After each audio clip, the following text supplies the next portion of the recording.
to the bold analysis.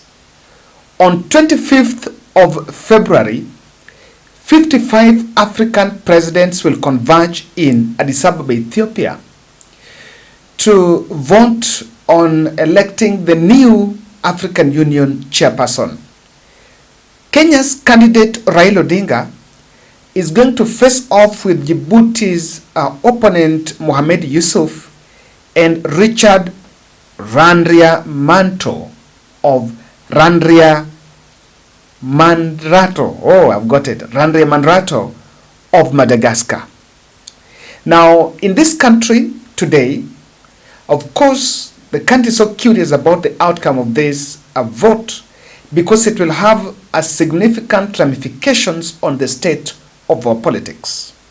The Star newspaper today did a flashy article that Raila Odinga only needs 12 more nations to win the African Union top seat. So in this podcast, and I want to start saying a special shout out to the Tari, Anne Nyaringo, for your in-depth analysis on this. And I've really been receiving quite a number of feedback from fellows who normally like diplomatic analysis on this, about really whether Raila only need 12 nations to clinch the seat. And diplomats feel that that is not the true picture on the state of the race. So in this podcast, we are going to look at the intention of that. What exactly is the state of the race, and which are these countries that have rejected or have declined to show commitment on supporting Raila Odinga? Is it a point of Raila Odinga has not reached to them, or what exactly is the state? Now, this is the context.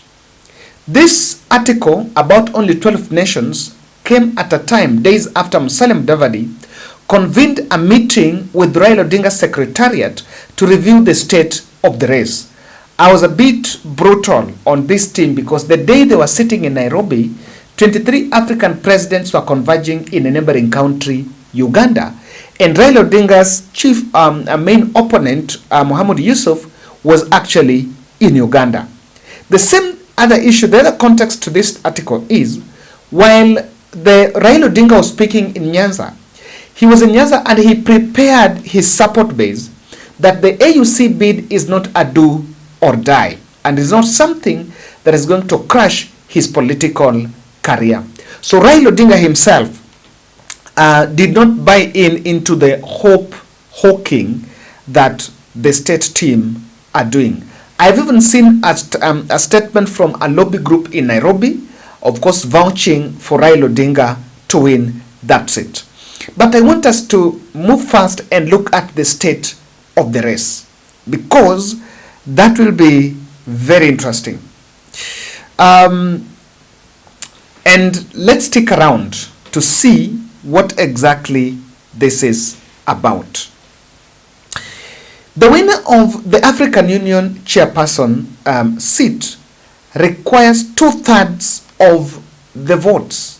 And because Africa have 55 countries, that is including the Sahel nations that some may not even turn up there. So he needs 33 votes, 33 African member states to support his bid on 25th. So far, how many does he have? According to the Ruto handlers, the report that came from the meeting that Musalia Mudavadi had, Kenya had allegedly garnered 21 countries that had issued their support, that had confirmed their support for Raila Odinga. I want us to analyze these 21 countries one by one, first to agree whether it is really true that we only need 12 votes. Apart from William Ruto's state machinery, or rather apart from William Ruto's influence, Raila Odinga has been leveraging on his old networks in his continental marathon. Remember, apart from Raila is not new to that space, because he also served as African Union infrastructure envoy, a position that was lobbied for him when William Ruto was there. So some people normally look and say, diplomats look and say, why William Ruto would actually want Raila to win it is to leverage, and that is what Uhuru did. Uhuru also gave him a position on, also lobbied, Uhuru administration also lobbied for a position as African Union AU infrastructure envoy.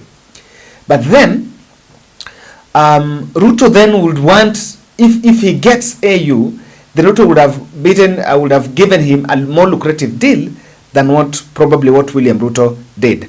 And then that will be used to compare the two handshakes. But I don't want us to lose the flow of thought. According to Musalia Mudavadi and the team, the Nairobi team, Raila Odinga has secured the support of Mauritius, the 21 countries, Mauritius, Togo, Equatorial Guinea, Gambia, Senegal, DR Congo, Tanzania, Uganda, Rwanda, Zambia, Zimbabwe, Malawi, Burundi, Seychelles, Ghana, South Sudan, Guinea-Bissau, Angola, Algeria, and Republic of Congo. They have all pledged support for Raila. From this list, Nairobi can only be sure, and this is what I think one of my associate researcher on this was telling me, one of my contacts on this was telling me, that Raila can only be sure about some countries. There are some countries that their support is questionable. Remember, there is no formal agreement, or rather, it is not casted on stone that if Raila visited your country, or rather even if you pledge your support when you met a representative from Kenya, then you have to vote so during on the election day. They can change their position at any time, even to the last minute of the vote. The countries that their commitment on this is not fully on there. The first country is Senegal. The young people that are coming in power, that came in power in Senegal, might want to align with the new generation. Remember, they have a strong relationship with the Sahel nations. And President Ruto messed around with the Sahel nation when there was a coup d'etat in Niger. So President Ruto said that those countries should be locked out. So they came to power new, and is also one of the countries that our country, Kenya, established an embassy in Senegal just recently, and we still don't have very strong historical ties with Senegal. Being that is, of course, a colony of French, and if it is also one of the countries that dynamics would work around. So Senegal is non-committal on this. The other country, if you look at Angola, if you look at Algeria, for example, Algeria are producing the deputy to Raila, deputy African Union chair, and Angola has a candidate. Remember, North Africa, according to the clustering, North Africa is the only region that is supposed to produce the deputy. So Algeria have a candidate, not Angola. Algeria have a candidate.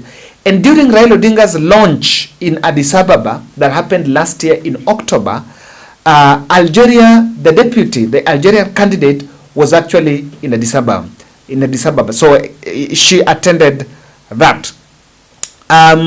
So one of the countries doubted is Senegal. The second country is DRC Congo. DR Congo have a problem with Raila Odinga, with William Ruto.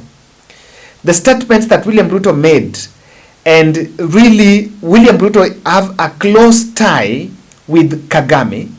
And remember the M23 politics that is going on between Kagame and DR Congo. So Tshisekedi is not so comfortable with Kagame. It is not more likely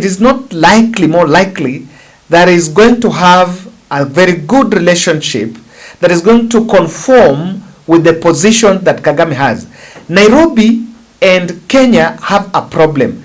To date, as we talk, the a Kenyan ambassador that was deployed to DR Congo, Tshisekedi is yet to receive his credentials. You know, I want you to understand what's going on. Tshisekedi, the DR Congo president, is yet to receive the papers from our ambassador that we deployed there. Remember, we misbehaved with them in December last year when they were doing the elections. There was some rebel group just days to that election. Nairobi hosted them so that they can miss their press. They can make their press briefing here, and the fellows in DR Congo did not really show their commitment. Now, if you look at countries like Malawi, we recently helped them when they had a fuel crisis. So through our G2G, we helped them to solve their fuel crisis. So probably they owe us that. Could be some give and take. The other country doubted is Seychelles. Not good relations with Kenya, even in terms of trade, and they might really support their neighbor Madagascar, who is not far from there. The other country doubted is Zambia. The three. So the countries in this list out of 21, ones that are not so much guaranteed is DR Congo, Senegal, Zambia, Seychelles.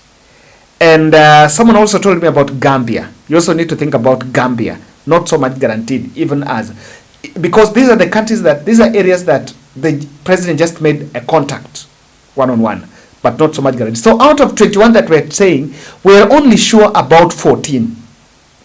That tells you that we need to up our game on campaigns. There's some, so even as we talk of 33, more critical outlook is we are only sure of 14. So probably 40 countries still unsure about that bid. Now there's some 5 countries that I want us to pay some attention to that are drawing more interest. Niger. Obasanjo is the person that chairs eminent persons in Africa, and Obasanjo, amongst the people that fronted Raila and encouraged Raila to go for that seat. It is more ironical that Nigeria has not come out to publicly support Raila Odinga's bid. Nigeria would have been the front runner. How is it that Obasanjo really fronted Raila? And his own country has not made a commitment. And our experts are also asking this. The reason why Nigeria is a focus is Nigeria also is a key vote in terms of ECOWAS, is a key pointer in terms of how ECOWAS is going to vote. The countries that if you have ECOWAS. And let me go back to that list. When we were also analyzing this, someone questioned Ghana. Why? Ghana just underwent a transition. They have a new president-elect. We saw the president, William Ruto, attended. He actually attended that inauguration ceremony there. So, clearly, he might realign. The new administration might realign. Between now to the vote, he might realign on different interests as he tries to settle in office. That pointer brings a focus on how ECOWAS is going to vote as a bloc. The other country of interest is South Africa. Why South Africa? South Africa Raila Odinga have a personal relationship with Ramaphosa. Ramaphosa is his personal friend. But wait, in South Africa, there is some mongrel of a government like what we have in Kenya. There is some handshake between Ramaphosa's ANC party and that other party. I can't remember the name, but the opposition party on that end. So he might not realign so much with the Pan-Africanism because there is all discussion about the BRICS going on. So Ramaphosa, not in that list, is really a question mark. And today, there is a report that Raila Odinga was in Zimbabwe yesterday, on Tuesday. So on Wednesday, so on Thursday, Raila Odinga, or rather spent better part of his time in Senegal, in South Africa, but did not secure a meeting with South African officials. And he had to travel to Namibia, and today he actually met the Namibia officials. So South Africa is a critical question because it is also a pointer to the SADC vote. The other one is Ivory Coast. When there was, this is a country that Raila Odinga even negotiated for peace deal during Alassane Ouattara transition back then in 2015, if you're not wrong. So the country was thinking that this is also another country that ought to have. The other country is Somalia. Of course, Somalia, they withdrew their candidature and said they are supporting the Djibouti candidate for their own reasons on the Somaliland-Ethiopia issue. But Kenya have been leading peace mission in Somalia for the last 15 years. More than 10 years. Kenya also led the Somalia to join the East African Union, the East African, of course, East African Assembly. So this is something that also question. The other one is Ethiopia, where Ethiopia is not committal, while Kenya, Raila Odinga, not Raila Odinga, William Ruto is a personal friend to the Ethiopian PM. He's been making several visits in Kenya. In fact, we even expanded Safaricom there. So, but remember, there is no commitment about it. So even as much as Nairobi is saying that the race is in favor of Raila and now he has 21 votes, more questions about that commitment. There is this vote, the new presidents, Daniel Chapo, Mozambique, Netumbo Nandi, Namibia, Raila was there today, Duma Boko, Botswana. These new presidents, they're new catch, but their allegiance, their alignment can be influenced. They're very, you cannot bank on them. You cannot bank on their word. Because these are transitions, so these changes might, if the previous person was supporting Raila on some ground, the new person can come and can easily be influenced by other factors. But I've also realized that the Djibouti candidate, not that he's making so many inroads. If I look at his campaigns, I think Raila is making more national visits, more visits to these countries than the other candidate. Now, it is not true that Raila only needs 12 countries to get that seat. It is not true. It is actually a lie. Raila must work really, really, really hard and must work to get it. Where the win message is coming is what I want us to look at. There are 3 reasons in it. I think someone wants to counter Raila's weekend message where he was breathing fire, that it's not a must, I get it. I think the foreign affairs are also amplifying their efforts. They're trying to show much of what they have done to secure Raila Odinga's support, especially that's why they were sitting to do that report. And lastly, someone is enticing Raila Odinga's supporters. When Raila Odinga's supporters see such kind of headline, then there is hope. Between now to 25, so waendelee kusupport serikali and to tone down the harshness that is going on. Remember, Edwin Sifuna and the team are saying Raila Odinga's bid is not going to tie ODM to support William Ruto. That is my take, and that is what I wanted us to debunk. It is not true that really 12.